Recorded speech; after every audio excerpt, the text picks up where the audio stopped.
ముత్తైదువుల పసుపు కుంకుమల సాక్షి, పారాని పాదాల అందయుల సాక్షి. ముత్తైదువుల పసుపు కుంకుమల సాక్షి, పారాని పాదాల అందయుల సాక్షి. పచ్చతోరణమున్న ప్రతి ఇల్లు సాక్షి, నిత్యమంగళమిచ్చు నట్టిల్ల సాక్షి.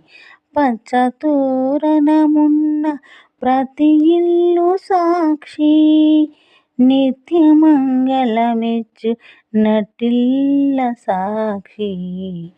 ఇటువంటి ఇల్లే కోవిలగా ఎంచి కొలువుండు ఆ చెలిమి కామాక్షి వచ్చి, శ్రీమాన్ మహాలక్ష్మి చేరవచ్చింది, సౌభాగ్య శోభల వరము తెచ్చింది.